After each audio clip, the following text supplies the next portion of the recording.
বিশ্ব নবীর পথ চিরশান্তির পথ, অশান্ত বিশ্বে তুমি রহমত, এসো তাই মেধা মননে জেনে নি। আসসালামু আলাইকুম রহমতুল্লাহি ওবরাকাতুহু। বিসমিল্লাহির রহমানির রহিম। আলহামদুলিল্লাহি রব্বিল আলামিন, ওয়াসসালাতু ওয়াসসালামু আলা রাসূলিহিল কারীম, আম্মা বাদ। সুপ্রিয় দর্শক মণ্ডলী, প্রতি শুক্রবারের নিয়মিত আয়োজন দারসে হাদিসে আপনাদেরকে স্বাগত জানাচ্ছি। আমরা এই আয়োজনে ইমাম নবী রহমতুল্লাহ আলাইহির রিয়াদুস সালিহিন কিতাব থেকে বিভিন্ন বিষয়ভিত্তিক হাদিস উল্লেখ করে থাকি। আজকে সে ধারাবাহিকতায় আল্লাহর সন্তুষ্টির জন্য কাউকে ভালোবাসার উপরে বিভিন্ন হাদিস পাঠ করব ইনশাআল্লাহ। ইমাম নবী রহমতুল্লাহ আলাইহি বলছেন, বাবু ফদলিল হুব্বি ফিল্লাহ ওয়াল হাসি আলাইহি, অর্থাৎ আল্লাহর সন্তুষ্টির জন্যই কাউকে ভালোবাসার ফজিলত এবং তার প্রতি উৎসাহ প্রদান। ওয়াইলামির রাজুল মা ইউহিব্বুহু আন্নাহু ইউহিব্বুহু, এবং একজন ব্যক্তি আরও একজন ব্যক্তিকে যদি ভালোবাসেন তাহলে তিনি তাকে অবহিত করবেন। ও মা যা ইয়াকুলু লাহু ইদা আ'লামাহু, আর তিনি যখন অবহিত করবেন তখন তিনি তাকে কি বলবেন, এ বিষয় এটি হচ্ছে পরিচ্ছেদ। তিনি পরিচ্ছেদ রচনা করেছেন এবং প্রথমেই তিনি পবিত্র কোরআনের দুটি আয়াত উল্লেখ করেছেন। একটি হচ্ছে আল্লাহ তাআলা পবিত্র কোরআনে বলছেন, মুহাম্মাদুর রাসূলুল্লাহি ওয়াল্লাযীনা মাআহু আশিদ্দাউ আলাল কুফফারি রুহামাউ বাইনাহুম। মুহাম্মদ সাল্লাল্লাহু আলাইহি সাল্লাম তিনি হচ্ছেন আল্লাহর রসুল এবং তার সাথী যারা সাহাবীগণ তারা কেমন ছিলেন? আল্লাহ তাআলা বলছেন যে তারা কাফেরদের প্রতি কঠোর ছিলেন এবং নিজেদের পরস্পরের প্রতি সহানুভূতিশীল ছিলেন, অর্থাৎ তারা পরস্পরকে ভালোবাসতেন। এটা এখান থেকে বোঝা যাচ্ছে। অথচ আমরা যদি খেয়াল করি আমাদের জীবনে আমরা অনেকেই একজন মুসলিমের প্রতি আরেকজন মুসলিমের যে ভালোবাসা থাকা উচিত সেটা কিন্তু নেই। বরং সাহাবায়ে কেরাম কাফেরদের প্রতি যেমন কঠোর ছিলেন, আমরা বর্তমানে এসে একজন মুসলিম আরেকজন মুসলিমের প্রতি সেরকম কঠোর হয়েছি। অথচ কাফেরদের ক্ষেত্রে হয়তো তেমন দেখা যায় না এটা, বা যেটুকু কঠোর হওয়া দরকার সেটুকু আমাদের মধ্যে নেই। এটা অত্যন্ত দুঃখজনক একটি বিষয়। আল্লাহ তাআলা পবিত্র কোরআনে অন্য আয়াতে বলছেন, ওয়াল্লাযীনা তাবাওয়াউদ দারা ওয়াল ঈমানা মিন ক্বাবলিহিম ইউহিব্বুনা মান হাজারা ইলাইহিম।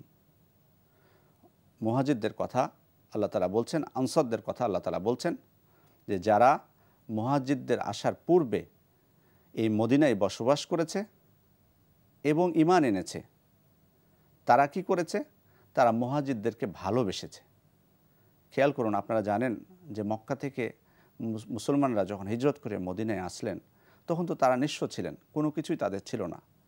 তখন যারা আনসার ছিলেন, মদিনাবাসী ছিলেন, তারা তাদেরকে অনেক কিছু তাদের জন্য ছাড় দিয়েছিলেন, তাদেরকে অনেক ভালোবেসেছিলেন, এমনকি নিজেদের উপর প্রাধান্য দিয়েছেন।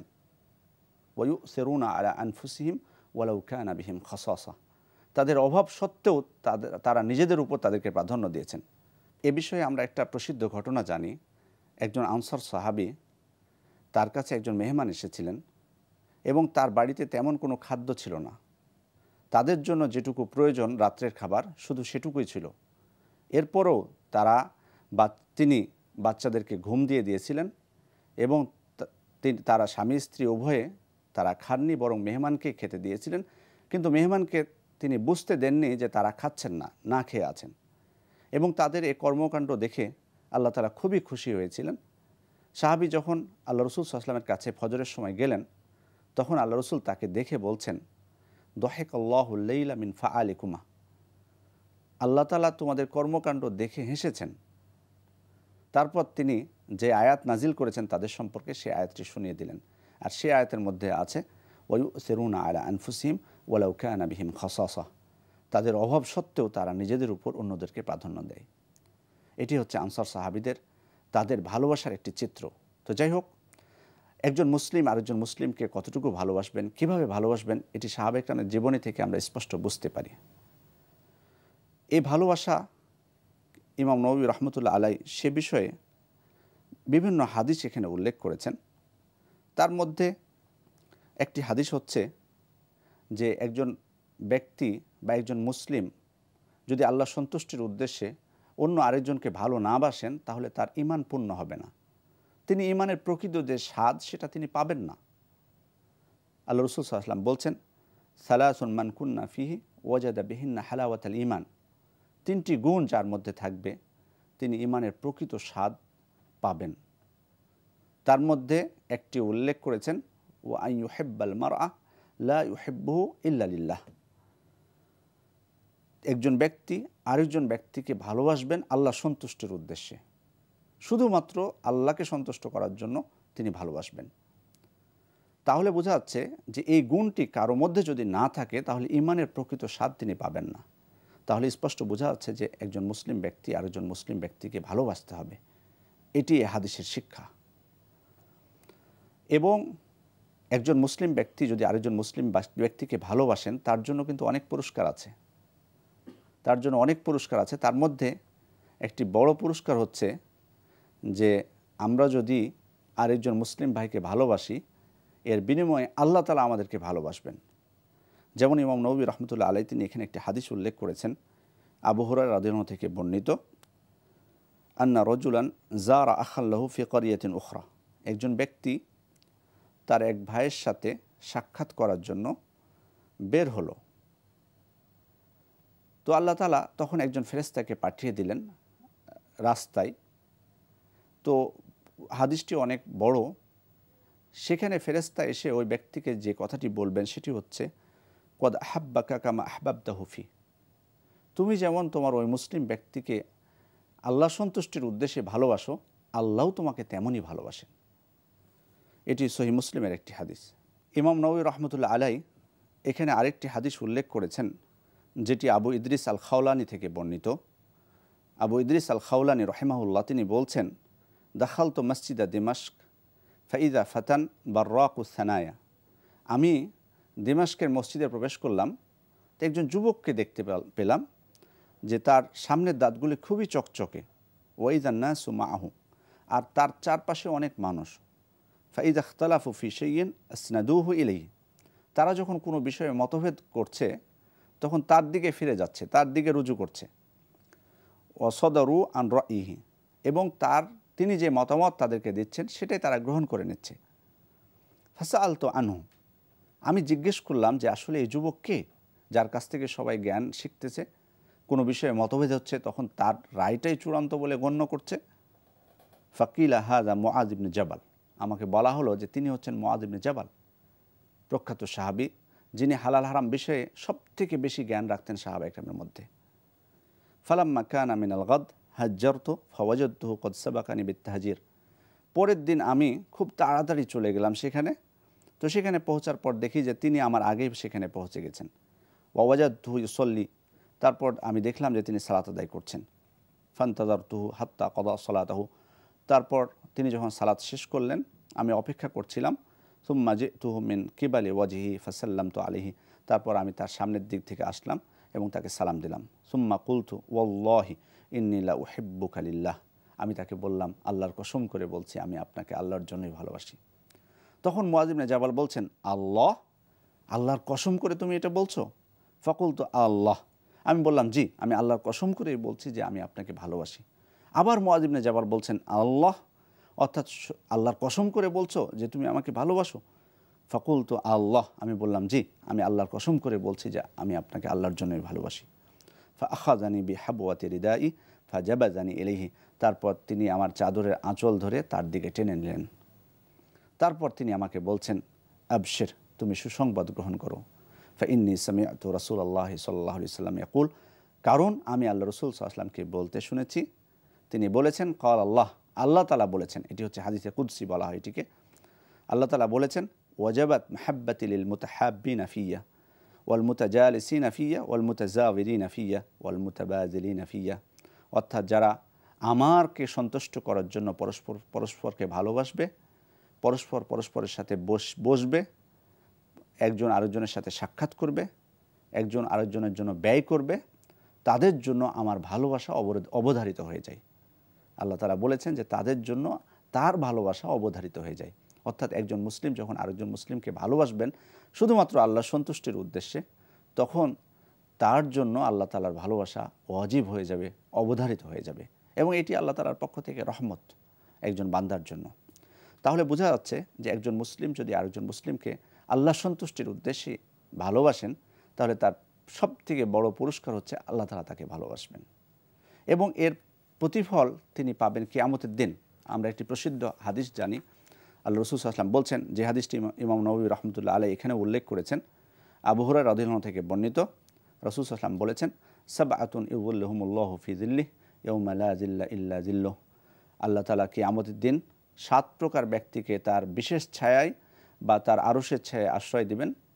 তার মধ্যে এক প্রকার ব্যক্তি হচ্ছেন রজুলানি তাহাব্বা ফিল্লাহ, 2 ব্যক্তি যারা পরস্পরকে আল্লাহর জন্যই ভালোবাসে। ইজতামা আলাইহি ওয়া তাফাররাকা আলাইহি, তারা আল্লাহর উদ্দেশ্যেই মিলিত হয়েছে এবং তারা পরস্পরকে আল্লাহর উদ্দেশ্যে ভালোবাসা অবস্থায় তারা মৃত্যুবরণ করে। তাহলে এই হাদিস থেকে স্পষ্ট আমরা বুঝতে পারছি যে কিয়ামতের দিন আল্লাহ তাআলা যেদিন তার ছায়া ছাড়া কোনো ছায়া থাকবে না, যেদিন আমরা জানি যে সূর্য আমাদের অতি নিকটে থাকবে, সেদিন কিন্তু একজন মুসলিম ব্যক্তি আল্লাহ তাআলার বিশেষ ছায়ার বা তার আরশের ছায়ার জন্য অপেক্ষা করতে থাকবেন। সেদিন আল্লাহ তাআলা 7 প্রকার ব্যক্তিকে তার ছায়া দান করবেন। তার মধ্যে ওই 2 ব্যক্তিকে আল্লাহ তার ছায়া দিবেন যারা পরস্পরকে শুধুমাত্র তার সন্তুষ্টির উদ্দেশ্যে ভালোবেসেছে। অন্য বর্ণনা এসেছে, আল্লাহ রাসূল সাল্লাল্লাহু আলাইহি ওয়াসাল্লাম বলছেন, ইন্নাল্লাহা তাআলা ইয়াকুলু ইয়াউমাল কিয়ামাহ আইনাল মুতাহাব্বুনা বিজালালিহি। আল্লাহ তাআলা কিয়ামতের দিন বলবেন, আমার মহিমা ও শ্রেষ্ঠত্বের জন্য যারা পরস্পরকে ভালোবেসেছিল তারা কোথায়? আল ইয়াউমা উযিল্লুহুম ফি যিল্লি ইয়াউমা লা যিল্লা ইল্লা যিল্লি। আমি আজকে আমার ছায়ায়, আমার বিশেষ ছায়ায় তাদেরকে আশ্রয় দেব, আর আজকে আমার ছায়া ছাড়া অন্য কোনো ছায়া নেই। সুতরাং আমরা এই হাদিস থেকে বা এই 2টি হাদিস থেকে স্পষ্ট বুঝতে পারলাম যে একজন ব্যক্তি আরেকজন ব্যক্তিকে ভালোবাসলে তিনি আল্লাহও তাকে ভালোবাসবেন, সাথে সাথে কিয়ামতের দিন তার বিশেষ ছায়ায় তাকে আশ্রয় দিবেন। এখানে কয়েকটি বিষয় উল্লেখ করতে হয়। সেটি হচ্ছে, একজন ব্যক্তি আরেকজন ব্যক্তিকে যখন ভালোবাসবেন তখন তার উচিত হচ্ছে তাকে জানানো, যেটি হাদিস থেকে স্পষ্ট আমরা বুঝতে পারি। আবি কারিমা মিকদাদ ইবনে মাদি কারিব তিনি রাসূল সাল্লাল্লাহু আলাইহি ওয়াসাল্লাম থেকে বর্ণনা করছেন, তিনি বলছেন, ইদা আহাব্বা রজুল আখাহু ফালিয়ুখবিরহু। একজন ব্যক্তি যখন তার অপর মুসলিম ভাইকে ভালোবাসবেন তখন তিনি তাকে বলে দিবেন, আন্নাহু ইউহিব্বুহু, তিনি তাকে বলে দিবেন যে তিনি তাকে ভালোবাসেন, এটি তাকে বলে দিবেন। আর তিনি যখন তাকে বলবেন যে তিনি তাকে ভালোবাসেন, তখন যাকে বলবেন তারও উচিত উত্তর দেওয়া। কি বলবেন তিনি, যেটি আমরা অন্য হাদিস থেকে স্পষ্ট বুঝতে পারি। আনাস রাদিয়াল্লাহু আনহু থেকে বর্ণিত, তিনি বলছেন, আন্না রজুলান কানা ইনদান নবী সাল্লাল্লাহু আলাইহি সাল্লাম, এক ব্যক্তি আল্লাহ রাসূলের কাছে ছিলেন, ফামার রজুলুম বিহ, তো ওই সময় একজন ব্যক্তি ওই স্থান দিয়ে অতিক্রম করছিলেন। ফাকালা রজুলুম বিহ ইয়া রাসূলুল্লাহ ইন্নী লা উহিব্বু হাযা, আল্লাহ রাসূল এই ব্যক্তিকে আমি কিন্তু ভালোবাসি। ফাকালা লাহু নবী সাল্লাল্লাহু আলাইহি সাল্লাম আ'লামতাহু, আল্লাহ রাসূল তখন তাকে বলছেন, তুমি যে তাকে ভালোবাসো, তুমি তাকে খবর দিয়েছো, তাকে বলেছো, তুমি তাকে জানিয়েছো? তখন তিনি বলছেন যে লা, আল্লাহ রাসূল আমি তো তাকে বলিনি। আল্লাহ রাসূল তখন তাকে বলছেন সাল্লাল্লাহু আলাইহি ওয়াসাল্লাম, আ'লিমহু, তাকে বলে দাও। ফালাহিকাহু ফাকালা ইন্নী উহিব্বুকা ফিল্লাহ, এই ব্যক্তি তখন তার সাথে সাক্ষাৎ করলেন। সাক্ষাৎ করার পর বললেন, আমি আপনাকে আল্লাহর সন্তুষ্টির জন্য ভালোবাসি। তখন ওই ব্যক্তি তাকে উত্তরে বললেন, আহাব্বাকাল্লাযী আহবাবতানি লাহ, যার সন্তুষ্টির উদ্দেশ্যে তুমি আমাকে ভালোবেসেছো তিনি যেন তোমাকে ভালোবাসেন। তাহলে এখানে প্রথম বিষয় যেটি আমরা শিক্ষা পেলাম, যে আমরা যখন কোনো ব্যক্তিকে ভালোবাসবো তখন আমরা তাকে বলে দিব যে আমি তোমাকে আল্লাহর সন্তুষ্টির উদ্দেশ্যে ভালোবাসি। আর তিনিও তখন যে সাহাবী যে দোয়াটি তিনি করেছিলেন, আহাব্বাকাল্লাযী আহবাবতানি লাহ, এই দোয়াটি তখন তিনি পাঠ করতে পারেন, যে তুমি যার সন্তুষ্টির উদ্দেশ্যে আমাকে ভালোবেসেছো তিনি যেন তোমাকে ভালোবাসেন। এবং এটি খুব সুন্দর একটি দোয়া, অর্থাৎ আল্লাহ যেন তোমাকে, এর বিনিময়ে আল্লাহ তোমাকে ভালোবাসেন, এই বিষয়টি আমরা খেয়াল করব। চতুর্থ বিষয় যেটি, সেটি হচ্ছে আমরা অবশ্যই একজন মুসলিম ব্যক্তি বা সমস্ত মুসলিমদেরকে ভালোবাসবো, কিন্তু আমাদের একটা বিষয় খেয়াল রাখতে হবে যে সাহাবা ইকরামকে কিন্তু আমাদেরকে বেশি ভালোবাসতে হবে। আমরা বর্তমান যুগে যাদেরকে ভালোবাসি বা বর্তমান যুগে আমরা যারা মুসলিম আছি তাদের থেকে সাহাবা ইকরামকে কিন্তু বেশি ভালোবাসতে হবে। কারণ কি, আল্লাহ রাসূল সাল্লাল্লাহু আলাইহি ওয়াসাল্লাম বলছেন, বারা ইবনে আযিব রাদিয়াল্লাহু আনহু থেকে বর্ণিত, আন্নাহু ক্বালা ফিল আনসার লা ইউহিব্বুহুম ইল্লা মুমিন, একজন আনসারকে মুমিন ছাড়া অন্য কেউ ভালোবাসে না, অর্থাৎ মুমিনরাই শুধুমাত্র আনসারদেরকে ভালোবাসে। ওয়ালা ইউবগিদুহুম ইল্লা মুনাফিক, এবং শুধুমাত্র মুনাফিকরাই আনসারদেরকে বিদ্বেষ করে, তাদের প্রতি বিদ্বেষ পোষণ করে মুনাফিকরাই। মানে আহাব্বাহুম আহাব্বাহুল্লাহ, সুতরাং আনসারদেরকে যারা ভালোবাসবে আল্লাহও তাদেরকে ভালোবাসবেন। ওমান আবগাদাহুম আবগাদাহুল্লাহ, আর যারা আনসারদের প্রতি বিদ্বেষ পোষণ করবে আল্লাহ তাআলাও তার প্রতি বিদ্বেষ পোষণ করবেন। এই হাদিস থেকে বোঝা যাচ্ছে যে আনসারদেরকে ভালোবাসা এটাও কিন্তু আমাদের দায়িত্ব, এবং সাহাবা ইকরামকে আমাদেরকে বেশি ভালোবাসতে হবে। কারণ আহলুস সুন্নাত ওয়াল জামাতের আকীদা হচ্ছে প্রত্যেক সাহাবী ন্যায়পরায়ণ ছিলেন। তাছাড়া আল্লাহ রাসূল সাল্লাল্লাহু আলাইহি ওয়াসাল্লাম সতর্ক করেছেন, তিনি বলেছেন, লা তাসুব্বু আসহাবি ফাইন্না আহাদাকুম লাউ আনফাকা মিসলা উহুদিন যাহাবান মা বালাগা মুদ্দা আহাদিম ওয়ালা নাসিফা, তোমরা আমার সাহাবীদেরকে গালি দিও না, তোমাদের কেউ যদি উহুদ পাহাড় পরিমাণ স্বর্ণ দান করে তবুও আমার সাহাবীদের এক অঞ্জলি পরিমাণ স্বর্ণ দানেরও নেকি পাবে না। অন্য হাদিসে আল্লাহ রাসূল সাল্লাল্লাহু আলাইহি ওয়াসাল্লাম বলেছেন, খয়রুল কুরুনি করনি সুম্মাল্লাযিনা ইয়ালুনাহুম সুম্মাল্লাযিনা ইয়ালুনাহুম, সব থেকে সর্বশ্রেষ্ঠ যুগ হচ্ছে আমার যুগ, তারপর হচ্ছে তারপরের যুগ, তারপর হচ্ছে তারপরের যুগ। তাহলে এই হাদিসগুলো থেকে আমরা স্পষ্ট বুঝতে পারছি সাহাবা ইকরামের প্রতি কোনো প্রকার বিদ্বেষ পোষণ করা যাবে না, এটা মোটেই উচিত নয়। কিন্তু আমাদের মধ্যে অনেকে মুসলিম নামধারী অনেক ভ্রান্ত ফিরকা আছে যারা সাহাবা ইকরামের প্রতি বিদ্বেষ পোষণ করে থাকে। আবু বকর রাদিয়াল্লাহু আনহু, ওমর ইবনুল খাত্তাব রাদিয়াল্লাহু আনহু, যাদেরকে আল্লাহ রাসূল সাল্লাল্লাহু আলাইহি ওয়াসাল্লাম দুনিয়াতেই জান্নাতের সার্টিফিকেট প্রদান করেছেন, তাদের প্রতি বিদ্বেষ পোষণ করে থাকে। তাহলে যারা সাহাবা ইকরামের মধ্যে সর্বশ্রেষ্ঠ ছিল তাদের প্রতি যদি তারা বিদ্বেষ পোষণ করে থাকে তাহলে তাদের পরিণতি কী হতে পারে? অথচ আমাদের উচিত হচ্ছে মুসলিম হিসাবে যে আমরা তাদেরকে সব থেকে বেশি ভালোবাসবো, অন্যান্য মুসলিমদের থেকে বেশি ভালোবাসবো আমরা সাহাবা ইকরামকে। আরেকটি বিষয় যেটি গুরুত্বপূর্ণ আমাদের, সেটি হচ্ছে যে আমরা দর্শক মণ্ডলী যে বিষয়টি আপনাদেরকে বলতে চাইব, আমরা যে বিষয়টি আপনাদেরকে বলতে চাইব যে কোন বিষয়গুলোর মাধ্যমে বা কোন কাজগুলো করলে আমরা একজন মুসলিম আরেকজন মুসলিমকে ভালোবাসতে পারবো বা আমাদের পরস্পরের ভালোবাসা বৃদ্ধি পাবে, কোন কাজগুলো করলে। তার মধ্যে একটি বিষয় আল্লাহ রাসূল সাল্লাল্লাহু আলাইহি ওয়াসাল্লাম উল্লেখ করেছেন, যেটি ইমাম নববী রাহমাতুল্লাহ আলাইহি এখানে উল্লেখ করেছেন, আবু হুরায়রা রাদিয়াল্লাহু আনহু থেকে বর্ণিত। তিনি বলছেন, রাসূল সাল্লাল্লাহু আলাইহি ওয়াসাল্লাম বলেছেন, ওয়াল্লাযী নাফসি বিয়াদিহি লা তাদখুলুল জান্নাহ হাত্তা তুমিনু, সে আল্লাহর কসম যার হাতে আমার প্রাণ, তোমরা জান্নাতে প্রবেশ করতে পারবে না যতক্ষণ না তোমরা মুমিন হতে পারবে। ওয়ালা তুমিনু হাত্তা তাহাব্বু, আর তোমরা মুমিন হতে পারবে না যতক্ষণ না পরস্পরকে ভালোবাসবে। আওয়ালা আদুল্লুকুম আলা শাইইন ইযা ফাআলতুমুহু তাহাব্বাবতুম, আমি কি তোমাদেরকে এমন বিষয়ের বা এমন কাজের কথা বলবো না যেটা করলে তোমাদের পরস্পরের সাথে ভালোবাসা বৃদ্ধি পাবে? তখন সাহাবা ইকরাম বললেন, জি বলুন। তখন আল্লাহ রাসূল বললেন, আফশুস সালামা বাইনাকুম, তোমরা তোমাদের মাঝে সালামের প্রচলন করো, বেশি বেশি সালাম দাও একজন আরেকজনকে, এভাবেই পরস্পরের প্রতি ভালোবাসা বৃদ্ধি পাবে। এবং আমরা জানি, আমরা অনেক সময় একজন মুসলিম আরেকজন মুসলিমের সালামের অপেক্ষায় থাকি, আমরা মনে করি উনি যখন সালাম দিবেন তখন আমি তার উত্তর দিব, কিন্তু এটা ঠিক না। বরং আমাদের প্রত্যেকের উচিত হবে যে আমরা চেষ্টা করব যে আমি যেন প্রথম অন্য আরেকজনকে সালাম দিতে পারি। দেখুন, আল্লাহ রাসূল সাল্লাল্লাহু আলাইহি ওয়াসাল্লাম বাচ্চাদেরকে সালাম দিয়েছেন, মাররা আলা গিলমানিন ফাসাল্লামা আলাইহিম, আল্লাহ রাসূল একদল বাচ্চাদের নিকট দিয়ে অতিক্রম করছিলেন, তখন তাদেরকে সালাম দিয়েছিলেন। এর মাধ্যমে আল্লাহ রাসূল সাল্লাল্লাহু আলাইহি ওয়াসাল্লামের সুন্নাতও অনুসরণ করা হবে, আবার যে বাচ্চাদেরকে আমি সালাম দিলাম তারাও কিন্তু সালাম দিতে শিখবে। অতএব আমরা আল্লাহ রাসূল সাল্লাল্লাহু আলাইহি ওয়াসাল্লাম যে শিক্ষা দিয়েছেন, যে পদ্ধতি, অর্থাৎ পরস্পরের মধ্যে সালামের প্রচলন করা, এটিও কিন্তু আমাদের মধ্যে ভালোবাসা বৃদ্ধি করার অন্যতম একটি উপায়।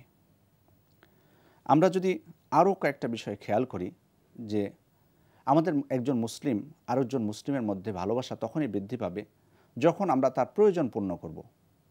মান কানা ফি হাজাতি আখিহি কানা আল্লাহু ফি হাজাতিহি, যে ব্যক্তি তার ভাইয়ের প্রয়োজন পূরণে নিয়োজিত থাকে, আল্লাহ তাআলা তার প্রয়োজন পূরণে নিয়োজিত থাকেন।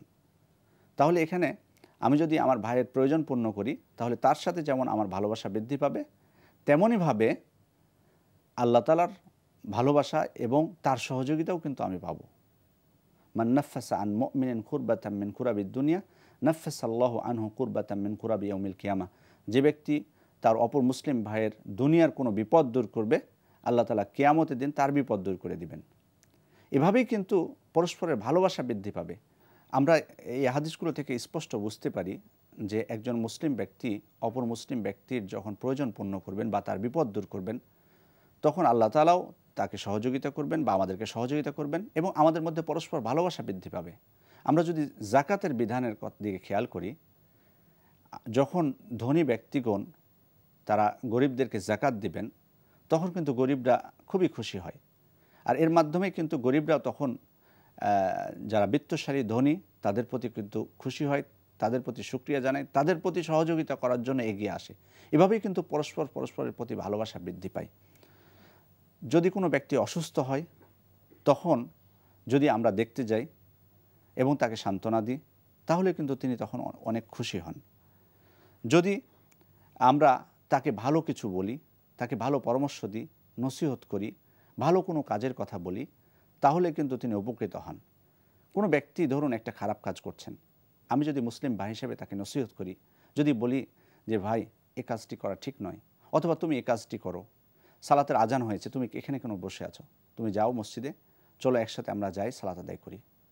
আদাল্লু আলাল খাইরে কাফাইলিহি। আল্লাহ রসুল সাল্লাল্লাহু আলাইহি ওয়াসাল্লাম বলছেন যে কোনো ব্যক্তি যদি অপর একজন মুসলিম ব্যক্তিকে কোনো ভালো কাজের নির্দেশ দেয়, তাহলে সেই মুসলিম ব্যক্তি ওই কাজ করলে যে সওয়াব হবে, যে ব্যক্তি তাকে নির্দেশনা দিয়েছেন সে ব্যক্তিরও সওয়াব হয়ে যাবে এবং এক্ষেত্রে কারোর সওয়াবের কোনো কমতি হবে না।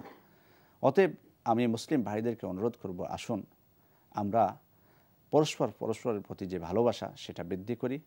একজন মুসলিম আরেকজন মুসলিম ব্যক্তিকে ভালোবাসবেন, তার বিপদে এগিয়ে আসবেন, তাকে ভালো কাজের কথা বলবেন, ভালো নির্দেশনা দিবেন। তিনি অসুস্থ হলে তাকে দেখতে যাবেন, তার সাথে দেখা হলে তিনি মুচকি হাসবেন। তাবাসসুমুকা আলা ওয়াজহি আখিকা সাদাকা। তুমি তোমার ভাইয়ের সাথে সাক্ষাৎ হলে যদি মুচকি হাসো, এটাই তার প্রতি একটা সদকা।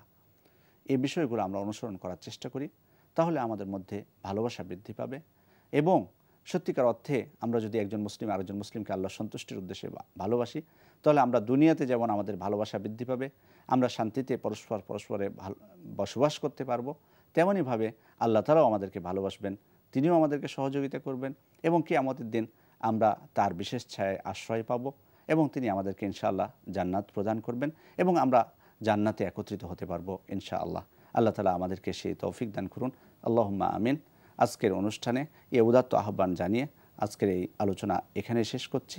সুবহানাকা আল্লাহুম্মা ওয়া বিহামদিকা আশহাদু আল্লা ইলাহা ইল্লা আনতা আস্তাগফিরুকা ওয়া আতুবু ইলাইক। আসসালামু আলাইকুম ওয়া রাহমাতুল্লাহি ওয়া বারাকাতুহু। বিশ্ব নবীর পথ চিরশান্তির পথ, অশান্ত বিশ্বে তুমি রহমত।